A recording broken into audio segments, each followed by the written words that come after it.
Commander Jake Morrison stood in the grand hall of Harmony Nexus and felt the weight of 1,000 alien eyes upon him. The diplomatic station orbited Valoris Prime like a jewel in the darkness of space and represented everything humanity hoped to achieve among the stars. Beside him stood Linda Harper with her diplomatic credentials and calm demeanor that had gotten them through 3 weeks of preliminary negotiations. On his other side was Greg Sullivan, whose hand never strayed far from his sidearm, despite the strict weapons ban in the council chambers. The Galactic Council Chamber was a marvel of architecture and technology, combined into something that took the breath away from anyone who entered for the first time. 47 species had seats in this hall, and each one represented civilizations that had mastered space travel long before humans had even invented the wheel. The air processors worked overtime to maintain atmosphere compatible with dozens of different biological requirements, and the result was a slightly metallic taste that Jake had grown accustomed to over the past weeks. Ambassador Thexlar of the Kryn Empire rose from his seat with movements that suggested barely controlled aggression. His scales caught the light and threw it back in shades of deep green and bronze, while his eyes fixed on Jake with something between contempt and amusement. The Kryn were warriors by tradition and conquerors by nature, though the council had long ago forced them into a more diplomatic role. Thexlar clearly chafed under those restrictions. The negotiations had been going poorly for hours now. The council wanted humanity to accept terms that would have limited human expansion to just 5-star systems and placed severe restrictions on military development. They spoke of guidance and wisdom and the need for young species to learn from their elders. Jake had listened with patience that was rapidly running out because every word from the council representatives dripped with condescension.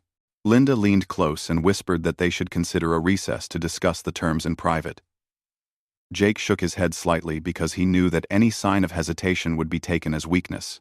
The council had made their position clear, and now humanity needed to make theirs equally clear. Jake stepped forward, and his voice carried across the chamber without any need for technological amplification.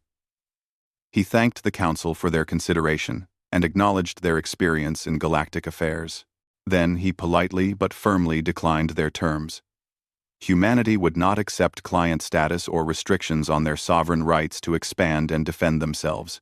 They came seeking partnership as equals, not subjugation as children. The chamber erupted in noise as representatives from various species began talking among themselves. Some seemed surprised while others appeared offended that this newcomer species would dare to refuse the council's generous offer. Thexlar's expression shifted from amusement to cold anger. The Kryn ambassador slammed his clawed hand on the podium before him, and the sound echoed like a gunshot through the chamber. Silence fell immediately, as all attention turned to him. He spoke in his native tongue first, and the translator took a moment to catch up with words that dripped with venom. He called humanity arrogant and foolish, and blind to their own weakness. Jake remained still and let the insults wash over him without response. Linda's hand touched his arm in warning, but he had no intention of rising to such obvious bait. Greg shifted his weight and his eyes scanned the chamber for potential threats in a habit born from years of security work. Thexlar was not finished. He descended from his seat and approached the human delegation with steps that made the floor vibrate slightly. He stood nearly 8 feet tall, and his bulk made even Greg look small by comparison. The Kryn ambassador circled the humans like a predator, examining prey, and his words grew more heated with each passing moment. The other council members watched with varying degrees of interest and concern. Some had seen Thexlar's temper before, while others seemed curious about how the humans would respond. The Shen Collective representative, Ambassador Yella, watched with eyes that held something like worry in their depths. Then Thexlar made his mistake. He invoked ancient galactic law that dated back thousands of years, to a time when the council settled disputes through ritualized combat. He issued a formal challenge before the entire assembly, and the words once spoken could not be taken back. Trial by combat would determine humanity's status within the council framework.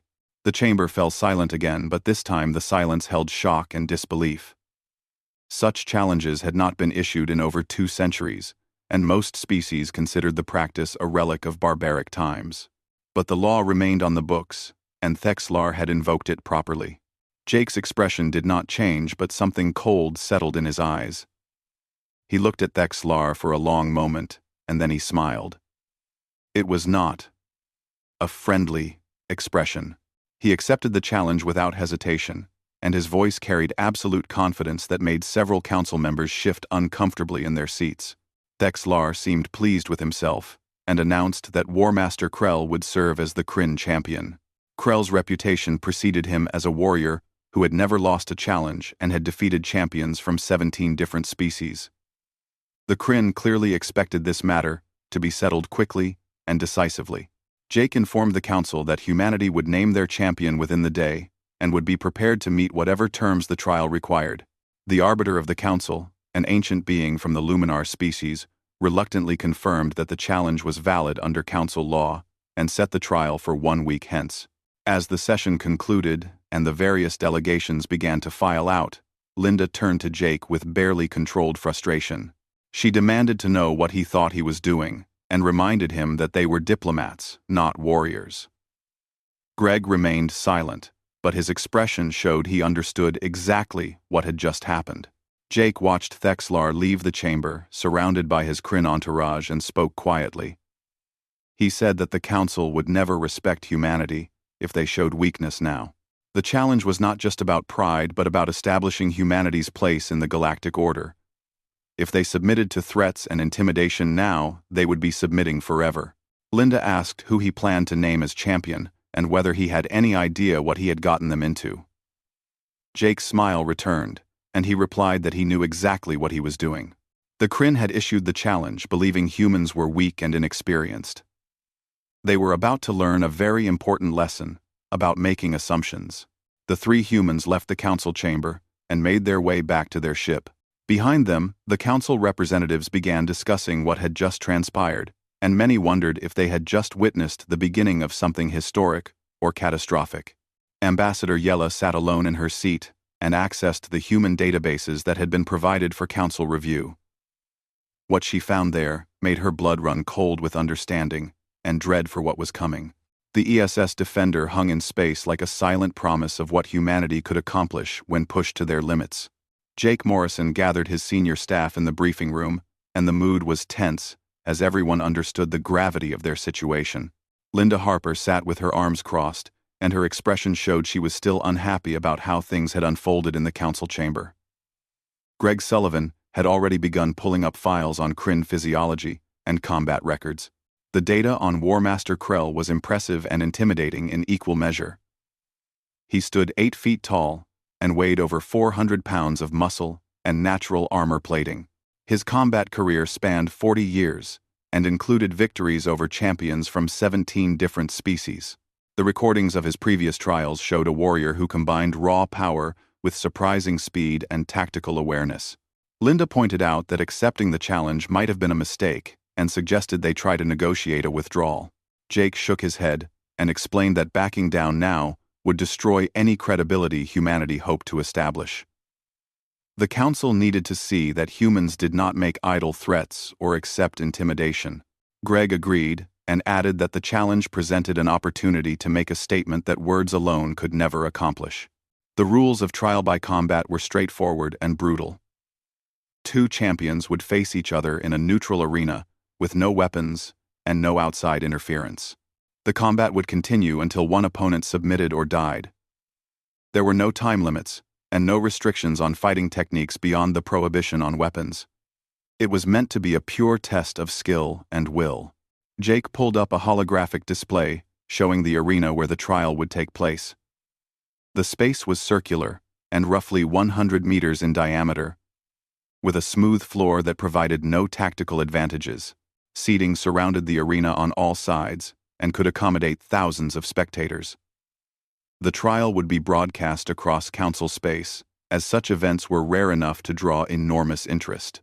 Greg began outlining what they knew about Kryn fighting styles based on historical records and combat footage. The Kryn favored direct confrontation and used their superior size and strength to overwhelm opponents quickly. They had natural weapons in the form of claws and teeth, and their scales provided protection against most strikes. Their endurance was good, but not exceptional, by galactic standards. Linda asked the obvious question of who Jake planned to name as champion. The room fell silent, as everyone waited for his answer. Jake looked around at his crew, and said he had no intention of fighting Krell himself. This fight required someone who had spent their entire life training for combat, and who understood violence at a level that most people could not comprehend. He called for Staff Sergeant Kyle Brooks. The Marine appeared within minutes, and entered the briefing room, with the casual confidence of someone who had seen combat, and survived. Kyle stood just under 6 feet tall with a lean build that hid strength born from years of intensive training. His eyes were calm, and assessed the room in seconds. Jake explained the situation and asked if Kyle would accept the role of champion. Kyle listened without interruption, and then asked to see the footage of Krell's previous fights. They watched together as the Kryn warrior demolished opponent after opponent, with combinations of brutal efficiency and overwhelming force. When the footage ended, Kyle was quiet for a moment. Then he accepted the role with a simple nod, and said he would need access to detailed information on Kryn anatomy and time to prepare. Greg immediately began compiling everything they had on the species, while Kyle headed to the ship's gym to begin his training regimen. Over the next 3 days, Kyle studied and trained with single-minded focus. He reviewed every frame of Krell's combat footage, and identified patterns in the warrior's movements. He noted that Kryn fighters relied heavily on their natural advantages, but showed less adaptability when faced with unconventional tactics. Their honor-based combat system made them predictable in certain situations. Linda spent her time trying to gather political intelligence and understand the implications of the trial. She learned that many council species viewed the challenge as an unfortunate but minor incident that would be resolved quickly. The Kryn had never lost a trial by combat, and most representatives assumed this one would follow the same pattern.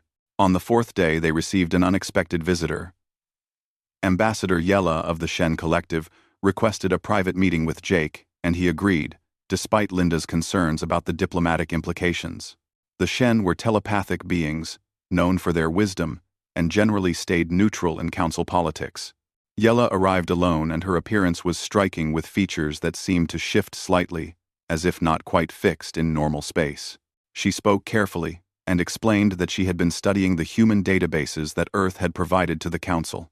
What she found troubled her deeply, and she felt compelled to warn the humans about what they had set in motion. Jake offered her a seat and asked what specifically concerned her. Yella pulled up historical data and displayed it on the briefing room screens. She showed graphs comparing warfare frequency across different species. The Kryn had fought 12 major wars in 3,000 years. The Shen had fought 3. The Council as a whole had experienced perhaps 50 significant conflicts in that same period. Then she showed Earth's data. Humanity had fought hundreds of wars in just 1,000 years. The graph was so dense with conflict markers that it appeared almost solid. Yella explained that human history was an unbroken chain of violence and innovation driven by constant warfare. No other species in Council records showed anything comparable. She had reviewed human military doctrine and tactical development. She had studied Earth's weapons progression from stone tools to nuclear weapons in just 10,000 years. She had read accounts of human battles where forces fought to the last soldier rather than surrender. The more she learned, the more horrified she became. Yella looked at Jake with eyes that held genuine fear and said that Thexlar had made a terrible mistake. The Kryn believed they were challenging a young and weak species. They had no concept of what humanity actually represented. She had tried to convince the Council to withdraw the challenge, but Kryn pride would not allow it. Jake thanked her for the warning but said that the trial would proceed as scheduled. Yella asked if he understood what would happen when the rest of the Council learned the truth about humanity. Jake replied that he understood perfectly and that it was better for the Council to learn now rather than later when a real crisis emerged. The Shen ambassador left with a final warning that the galaxy was not prepared for what humans would show them. After she departed, Linda asked Jake if he truly believed they were doing the right thing. Jake stood and looked out at the stars beyond the ship's hull. He said that humanity had tried hiding what they were and pretending to be something softer than reality. But the galaxy would not respect weakness, and the Council had already shown their willingness to dominate those they perceived as lesser. Better to establish the truth now, and build relationships based on honest understanding. Greg entered and reported that Kyle was ready. The Marine had spent every waking hour preparing and had studied Krell's fighting style until he could predict the warrior's moves before they happened. Kyle had also reviewed human combat techniques from dozens of martial arts traditions and selected techniques that would be most effective against a larger, stronger opponent. The day before the trial, Jake visited Kyle in the training room. The Marine was running through forms with fluid precision and barely acknowledged the commander's presence. Jake watched for several minutes before speaking and asked if Kyle was confident about the upcoming fight. Kyle stopped and turned to face him. The Marine said that confidence was irrelevant because the fight was necessary, regardless of outcome. But he added that Krell had never faced an opponent who fought the way humans fought. The Kryn warrior expected honor and ritual, while Kyle planned to deliver efficiency and violence. The galaxy was about to learn that humanity did not play games when challenged. Jake left Kyle to his preparations and returned to the bridge where Linda was coordinating with council officials about the trial logistics. Everything was set, and the arena was prepared. In less than 24 hours, the truth about humanity would be revealed, and the Galactic Council would never look at Earth the same way again.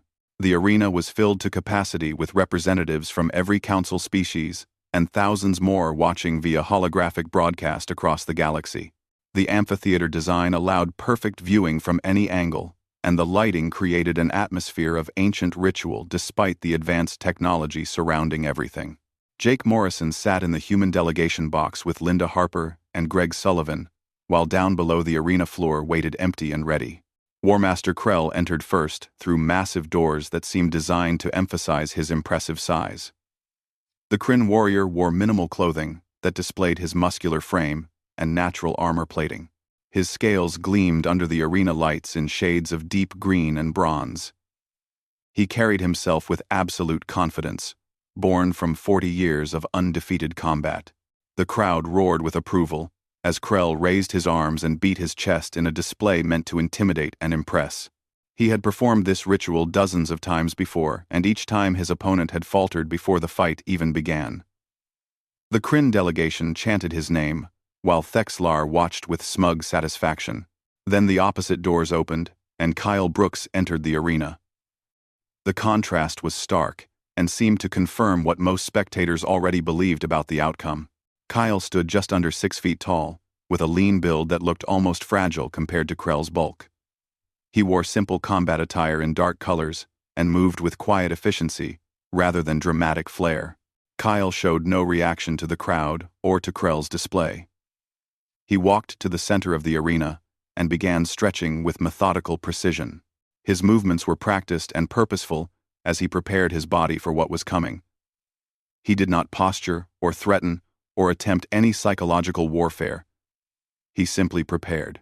The council arbiter descended from her observation platform, and her form seemed to shimmer with internal light as luminar species often did. She was ancient by any standard and had presided over trials when most current council members were not yet born. Her voice carried across the arena without technological aid and commanded absolute attention. She explained the rules in formal language that dated back thousands of years. The combat would continue until one opponent submitted verbally or physically, or until death. No weapons were permitted, and no outside interference would be tolerated. The arbiter herself would declare the victor, and her judgment would be final. Both champions confirmed their understanding. Krell and Kyle faced each other across 10 meters of open floor. The size difference was obvious, and many spectators wondered if the human truly understood what he had agreed to. The Kryn warrior's claws could tear through most materials, and his strength allowed him to break bones with casual strikes. He had killed 7 opponents in previous trials when they refused to submit. The arbiter raised her hand, and the arena fell silent. For a long moment, nothing moved, and the tension built until it felt almost physical. Then her hand dropped, and the trial began. Krell charged immediately with speed that seemed impossible for his size. His strategy had always been overwhelming force applied before opponents could establish any defense. He covered the distance in seconds with claws extended and mouth open in a roar meant to freeze prey in terror. Kyle moved laterally, and his reaction time was faster than Krell expected. The Kryn warrior's claws swept through empty air, where Kyle's head had been a fraction of a second before. Kyle did not counterattack but instead maintained distance and observed. His eyes tracked every movement, and his mind processed Krell's patterns. The crowd murmured as the first exchange ended without contact. Krell turned and attacked again, with combinations of claw strikes that would have disemboweled most opponents. Kyle evaded each one with minimal movement, and his footwork kept him just beyond reach. He was studying the Kryn warrior like a scientist studies a specimen. Krell grew frustrated and his attacks became more aggressive but less controlled. This was not how his fights usually proceeded, and the human's calm demeanor unsettled him. He feinted left and struck right with a move that had defeated the Korath champion 2 decades ago.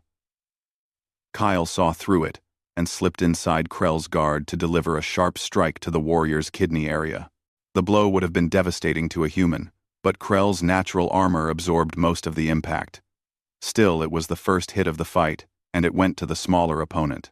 The crowd reacted with surprise, while the Kryn delegation shouted encouragement to their champion.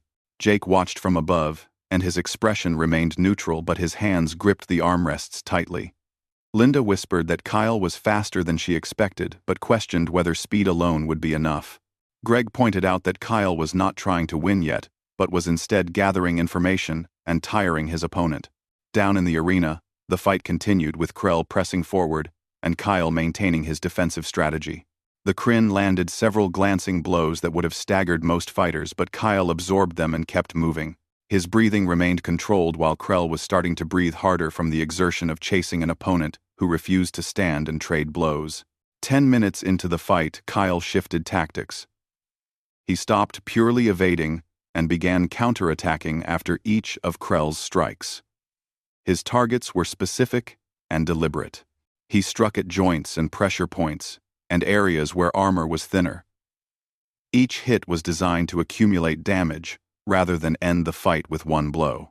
Krell realized he was being systematically broken down and changed his approach. He tried to use his size to corner Kyle against the arena walls and limit the human's mobility. It was a sound strategy that had worked before. Kyle allowed himself to be cornered and then demonstrated why human martial arts had developed for thousands of years.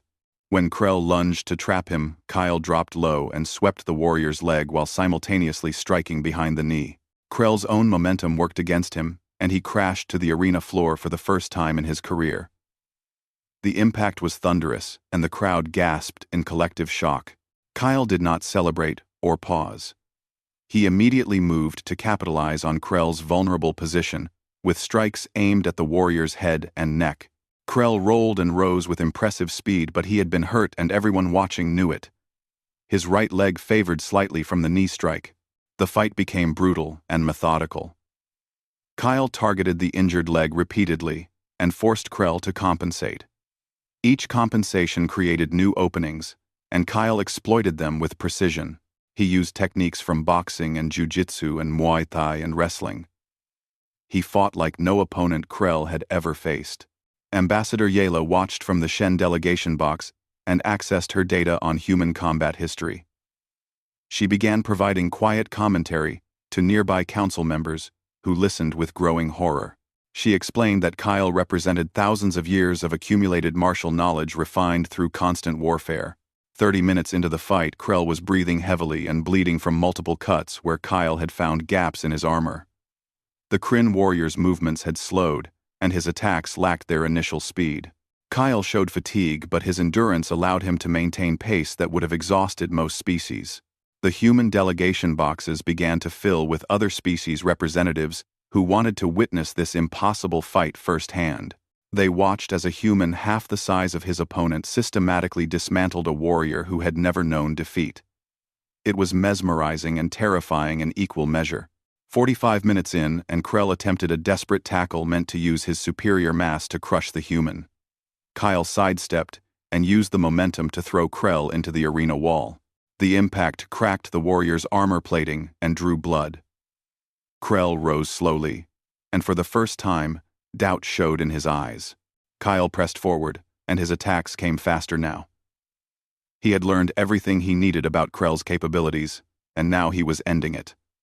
The fight had stopped being a trial and become a demonstration. Jake watched as Kyle delivered combinations that would have looked choreographed if they were not clearly causing real damage. An hour into the combat, Krell was barely standing.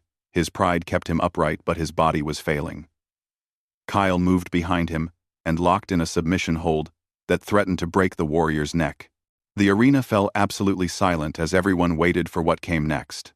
For the first time in 40 years, War Master Krell submitted. His voice was barely audible, but the Arbiter's enhanced hearing caught it clearly. She declared Kyle Brooks the victor and humanity the winner of the trial. The arena erupted in chaos as species representatives argued about what they had just witnessed. The council chamber was in chaos as representatives from 47 species argued about what they had witnessed in the arena. Some called Kyle's victory a fluke, while others demanded investigations into whether the human had used illegal enhancements. The Kryn delegation sat in stunned silence, while Thexlar's expression showed rage barely held in check. Medical teams were still treating War Master Krell's injuries, and preliminary reports suggested he would recover, but his career as a champion was finished.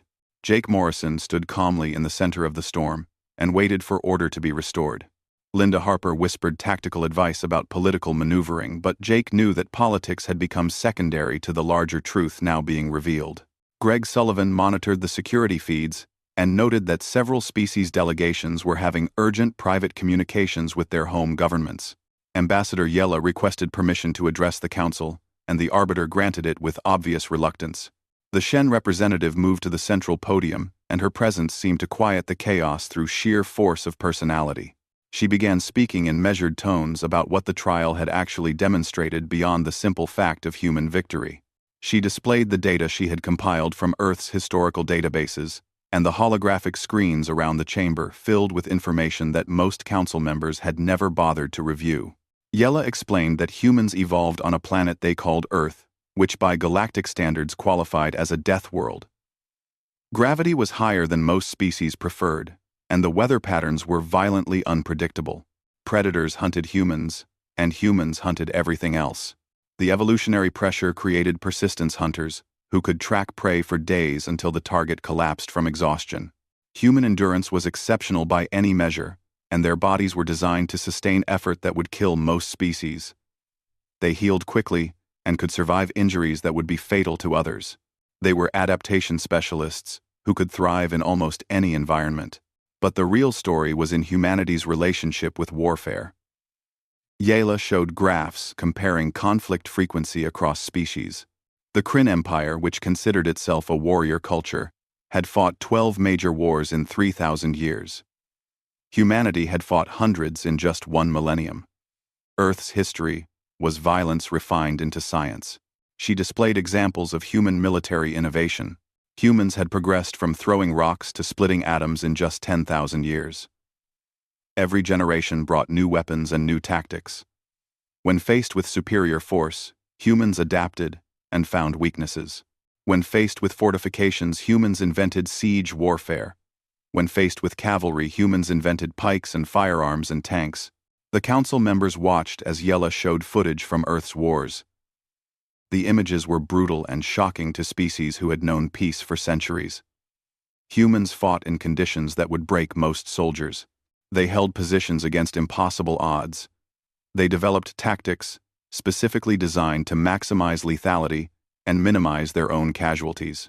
Yella explained that Kyle Brooks was not exceptional by human standards, but rather representative of their military training. Every major human nation maintained professional soldiers who trained constantly in combat techniques refined over thousands of years.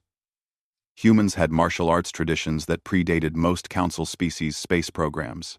The Shen ambassador pulled up Kyle's service record and showed that he had spent 15 years training in various combat systems.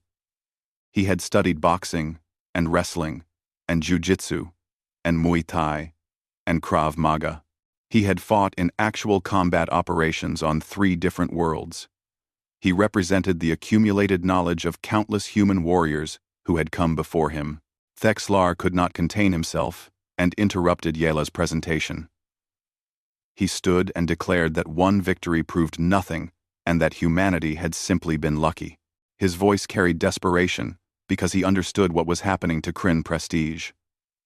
He made his second fatal mistake and invoked the right of escalation. The chamber fell silent as council members realized what Thexlar had just done. The right of escalation was even more ancient than trial by combat, and had not been invoked in over 500 years. It called for a full military demonstration to prove capability, rather than individual combat prowess. Thexlar was challenging not Kyle Brooks, but all of humanity to prove their worth. Jake's expression did not change, but his eyes showed cold calculation. He accepted the challenge immediately and requested 2 weeks to prepare. The Arbiter confirmed the challenge was valid and designated the barren Helios system as the demonstration ground. The Council would assemble a fleet of 50 warships, representing various member species, to engage in war games against whatever force humanity chose to bring.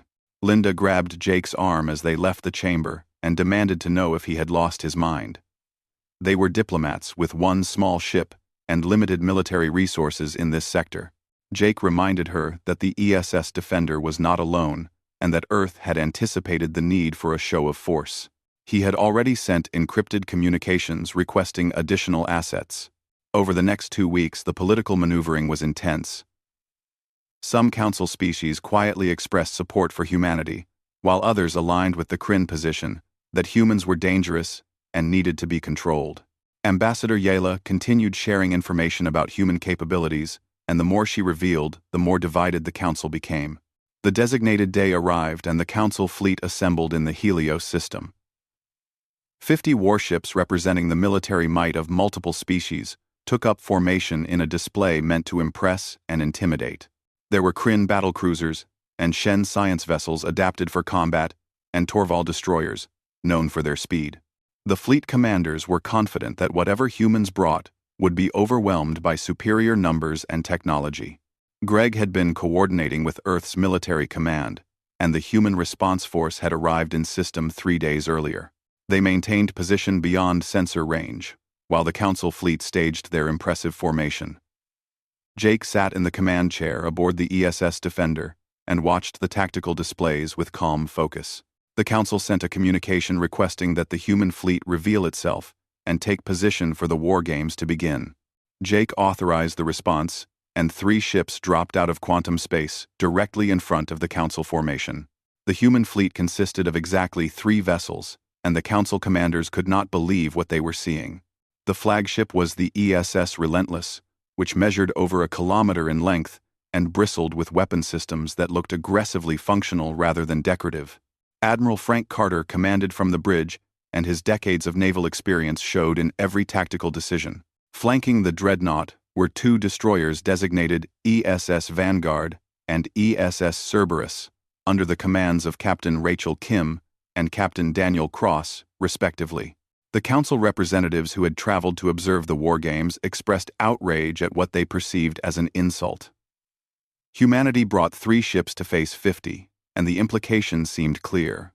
Thexlar broadcast a message calling humans arrogant fools who would learn humility through defeat. Admiral Carter responded with a simple message that the war games could begin when the Council was ready. The rules had been established over the previous weeks. Weapon yields would be limited to prevent actual destruction, and automated damage assessment systems would track hits and determine when ships were disabled. Victory conditions were based on tactical objectives, including holding designated positions and destroying or disabling enemy vessels.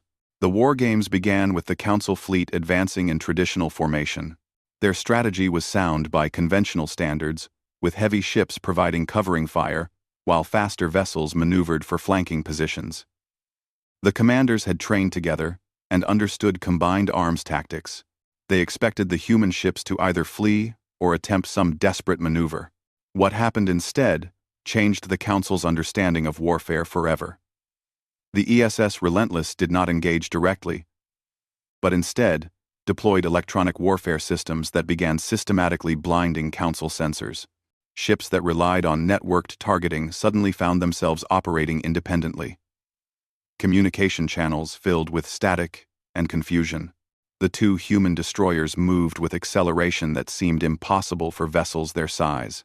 They used the sensor disruption to close distance and began hit-and-run attacks that violated every assumption about civilized combat.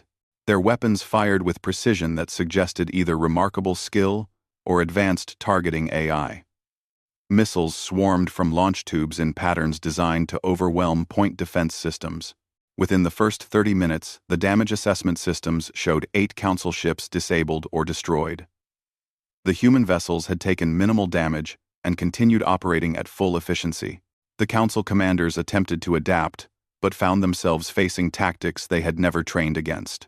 Human weapons technology was newer than Council standard but built with different priorities. Council vessels mounted weapons, designed for ceremonial display and occasional planetary defense. Human weapons were designed to kill other ships as efficiently as possible. The difference showed in every engagement. Admiral Carter demonstrated a concept the Council had never encountered, which humans called combined arms warfare. The Relentless provided electronic warfare and fire support, while the destroyers exploited the confusion with precision strikes. When Council ships attempted to mass their forces, the humans scattered them with missile barrages. When they dispersed to avoid the missiles, the destroyers picked them off individually. Jake watched from the Defender and provided tactical commentary for Linda, who was recording everything for the diplomatic record.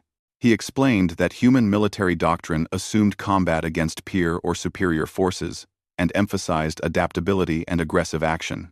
Council forces trained for ritualized engagement and found themselves unable to cope with an enemy that rewrote the rules moment by moment.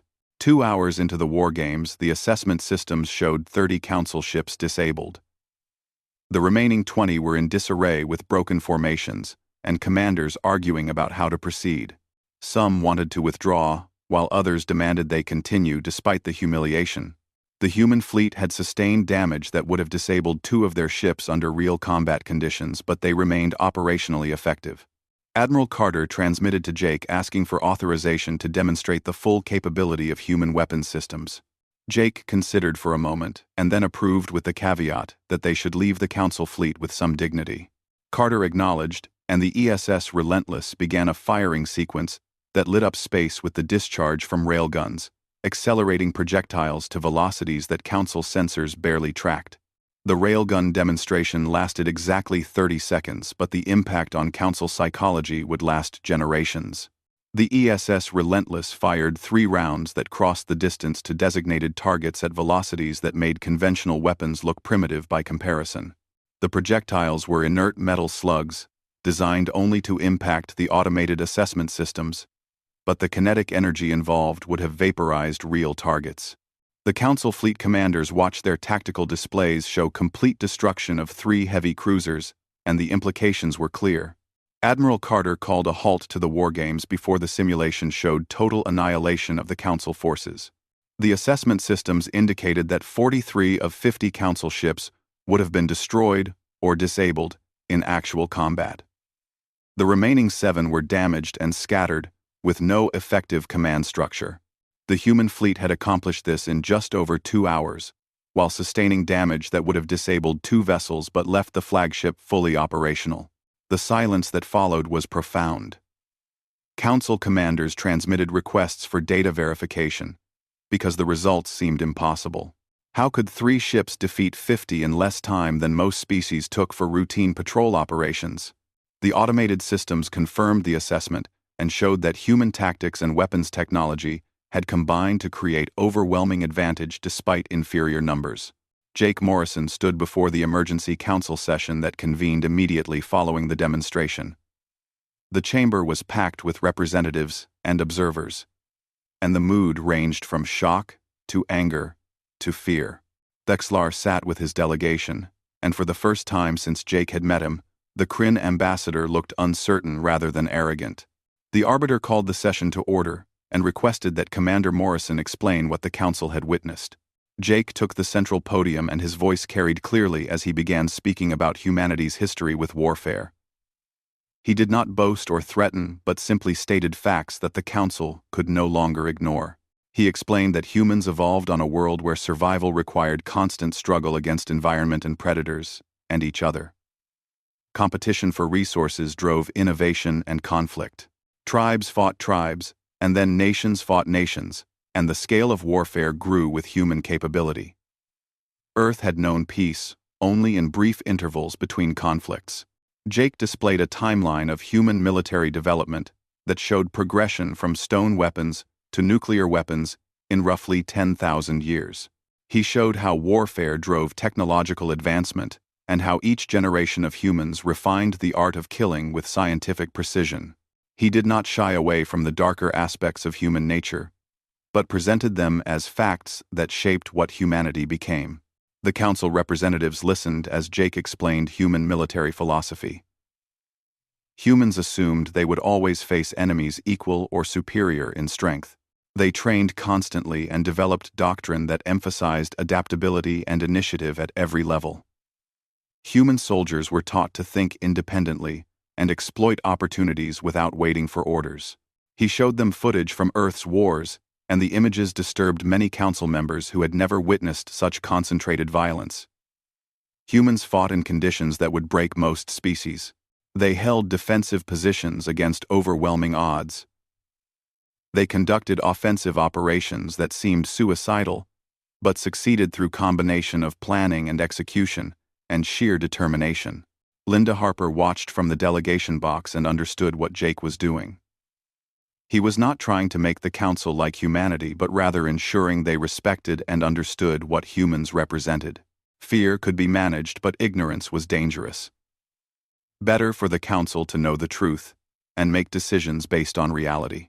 Ambassador Yella requested permission to speak, and the arbiter granted it. The Shen representative added her analysis to Jake's presentation. She explained that humanity represented something unprecedented in council experience.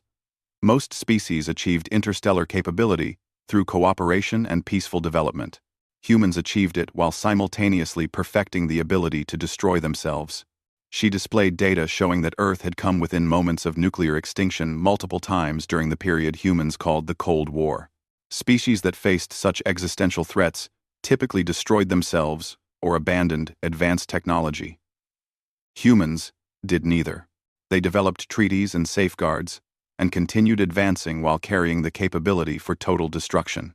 Yela said this combination of capability and restraint was what made humanity both dangerous and valuable.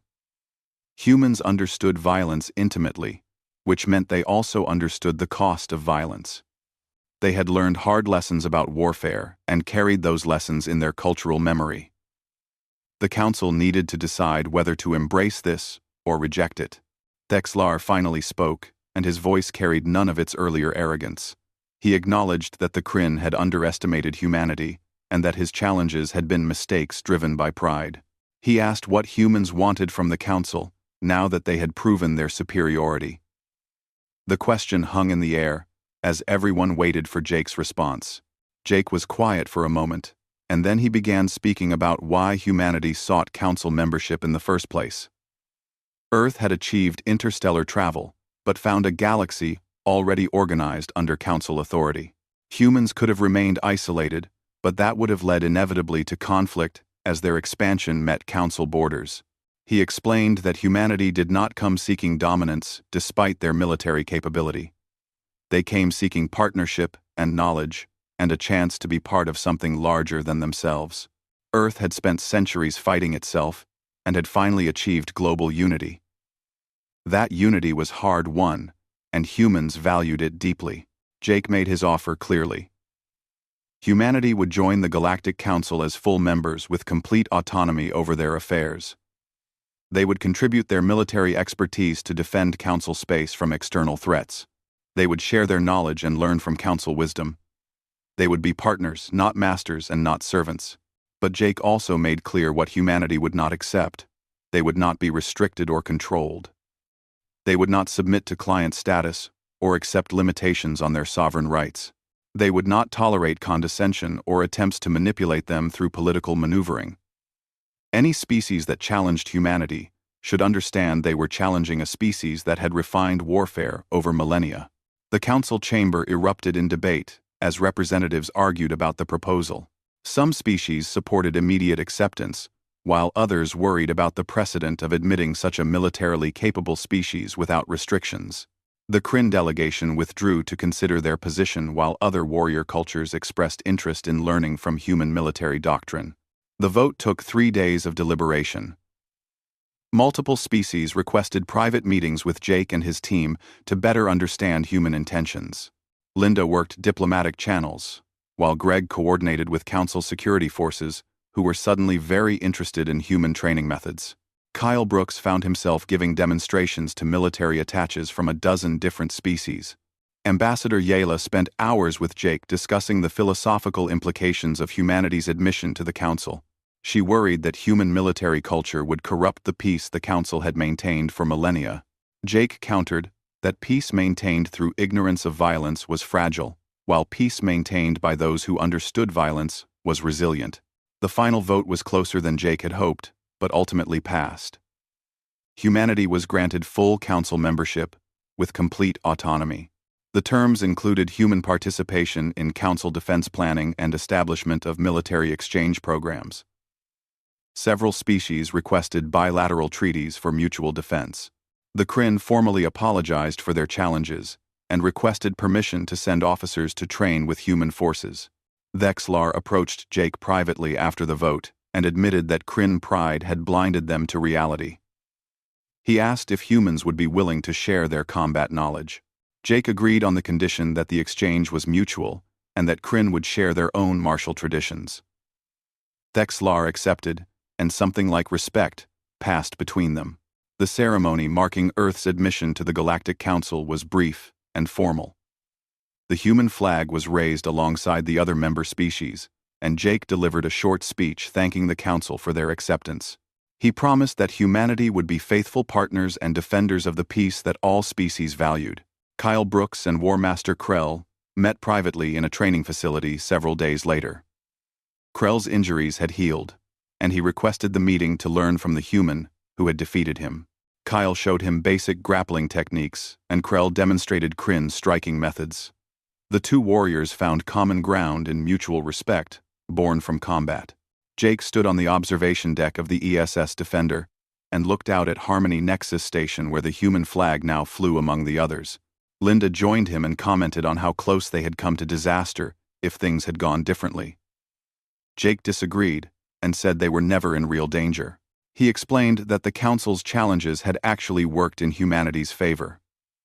By forcing humans to demonstrate their capabilities, the Council eliminated any possibility of future misunderstandings. The galaxy now knew what humanity represented and could make informed decisions about relationships with Earth. Linda asked what would happen when the novelty wore off and other species began to resent human military superiority. Jake smiled and said that superiority was temporary. Already other species were studying human tactics and adapting them. In a generation, the Council would be stronger because of human contributions, and humanity would be stronger from learning Council wisdom. The peaceful moment was interrupted by an urgent communication from Council Central Command. Greg rushed to the observation deck with a datapad showing sensor readings from the outer rim. Unknown vessels had been detected entering Council space, and preliminary analysis suggested they were not from any known species. The Council was mobilizing defensive forces and requesting human assistance in analyzing the threat. Jake acknowledged the transmission and ordered the Defender to return to Harmony Nexus at best speed. He contacted Admiral Carter and requested the fleet remain in system and prepare for possible combat operations. Linda asked if he thought this was the real test of whether humanity's admission to the Council was wise. Jake watched the tactical displays, showing the unknown vessels approaching, and said that time would tell. But he added that the Council now faced an external threat with humanity as allies, rather than as another problem to manage. The galaxy was about to learn that humanity's deadliness was not just in their ability to fight but in their willingness to stand beside those who accepted them as equals. The Galactic Council had challenged the wrong species and learned a hard lesson. Now they would see what happened when that same species fought to protect rather than to conquer. The unknown vessels continued their approach, and across Council space military forces prepared for potential conflict. For the first time in millennia, the Council faced a genuine external threat, and for the first time in their history they had humanity standing with them, ready to demonstrate that the deadliest species could also be the most loyal allies. The real test was just beginning, and the galaxy would never be the same.